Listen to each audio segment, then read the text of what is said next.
तुमच्या सर्वांचे आपल्या चॅनलवर मनापासून स्वागत आहे. सकाळ सकाळच्या धावपळीत मी हा व्हिडिओ बनवला आहे की सकाळची किती धावपळ कशी काय काय असते ते. हा पार्ट 1 आहे. पार्ट 2 पण मी लवकरच अपलोड करेल. तर इथं मला गवारीची भाजी करायची होती. तर मी गवारी अशी चरचरीत तव्यावर भाजून घेतलेली आहे. नंतर दुसऱ्या साईडला कढई ठेवून त्यामध्ये तेल ओतलेलं आहे. त्यामध्ये 5 ते 6 लसणाच्या पाकळ्या ठेचून घातलेल्या आहेत. 1 ते 2 कांदे, 1 मोठा टोमॅटो असं बारीक चिरून घातले. ते व्यवस्थित परतून घेते. ते परतून घेता माझं इकडं दुसरं काहीतरी काम चाललं आहे. शेंगदाणे बारीक करायचं वगैरे बाकीची कामं पण चालू आहेत. त्यामुळे मी असं ते हलवत दुसरी कामं माझी करते. आता मी त्यामध्ये 1 ते 2 चमचे तिखट आणि हळद घातलेली आहे. व्यवस्थित मिक्स करून चांगलं तेल सुटेपर्यंत तो कांदा परतला आहे. त्याला बघा आता कसा तेल सुटलेलं आहे. आता त्यामध्ये मी गवारी टाकते.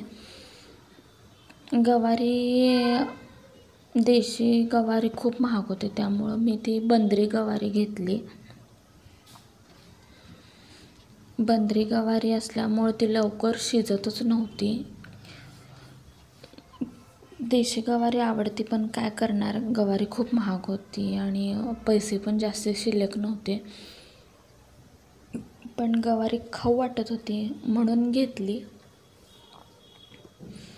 सारखं भाज्यांचं टेन्शन असतं, काय करायचं, हे नको ते नको.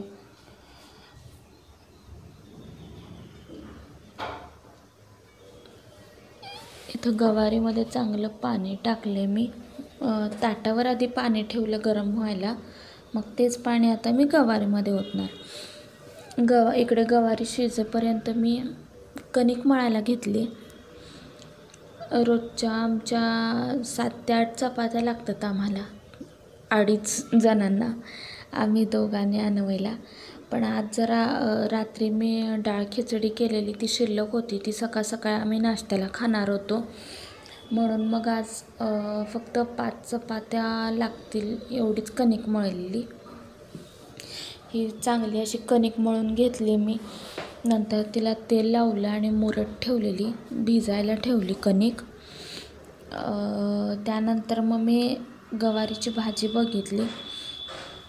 त्यामध्ये मी नंतर मग शेंगदाण्याचं कूट घातलं. भाजलेले शेंगदाणे होते त्याचं कूट केलेलं ती घालून ठेवली. ही मला कणिक चांगली मळलेली लागते, नाहीतर मग मला चपात्या करू वाटत नाहीत. खरं तर चांगली कणिक मळली, चांगली भिजली म्हणजे चपात्या पण खूप छान होतात नाही का. कणिक मळून ओटा घाण झालेला म्हणून तो पुसून घेतला आधी.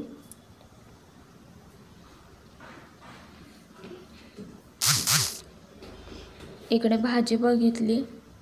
मोबाईलच्या कॅमेऱ्यावर सगळी भाजीची वाफ गेलेली. भाजी बघितली तरी अजून जराशी शिजायला पाहिजे होती, अजून शिजलेली नव्हती. मग आणखी जरासं पाणी घातलं आणि झाकून ठेवली परत.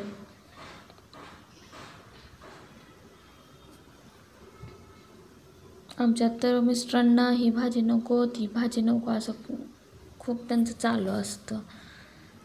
कंटाळा येतो भाज्या काय करायचं आणि काय नाही, डब्याला काय द्यायचं हा प्रश्न पडलेला असतो रोज सकाळचं.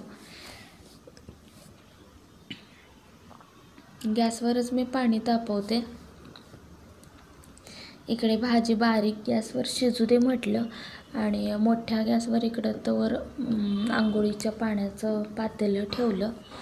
आता दोन्ही गॅसवर काहीतरी होतं म्हणून मग तवर इकडं कणिक मळलेली होती, जराशी भिजलेली. म्हटलं तवर चपात्यांच्या घड्या घालून घेऊया म्हणजे पटपट चपात्या लाटता येतात, गॅस पण वाया जात नाही तोवर. मग इथे मी चपात्या लाटून घेतल्या. तुम्ही कशा चपात्या लाटताय नक्की मला कमेंटमध्ये सांगा. आणि मी कणिक मळताना पीठ सांडलेलं असतं, परत ते चपात्या लाटताना आणि सांडतं. म्हणून मग मी खाली नेहमी कापड अंतरते असं, की जेणेकरून ओटा जास्त घाण होऊ नये म्हणून. आता भाजी माझी झालेली होती. मी शिजली का नाही हे बघते. आता त्यामध्ये मी शेंगदाण्यांचं कूट पण घातलेलं आहे. ते बहुतेक व्हिडिओमध्ये आलेलं नाही, पण मला शेंगदाण्याच्या कुटाशिवाय गवारी खाऊ वाटत नाही. शेंगदाण्याचं कूट इज कंपल्सरी पाहिजे. त्याशिवाय त्या भाजीला चव नाही आहे. आता गवारी मी उतरून ठेवली. तोवर इकडं भात आणि आमटी करायची म्हणून डाळ असं दोन्ही लावून घेतलं एकत्रच. भाताचा डबा आणि डाळीचा डबा. मग तोवर तिकडे पाणी तापलेलं होतं, म्हणून पटकन इकडे तोवर मोठ्या गॅसवरती तवा ठेवला. चपाती लाटून घेतली आणि व्हिडिओच्या नादात आज जरा चपातीचा आकारच बदलला होता.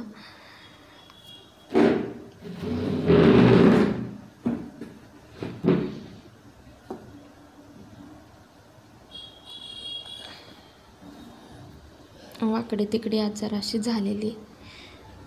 कसं आहे, अन्वय पण उठतो त्यावेळेस, मग मला इकडचं तिकडचं बघत करावं लागतं. मिस्टर पण उठलेले, त्यांना पाणी ओतून द्या आंघोळीला, अन्वयला बघा, अशी गडबड चालू होती. त्यातच व्हिडिओ पण रेकॉर्डिंग केलेलं.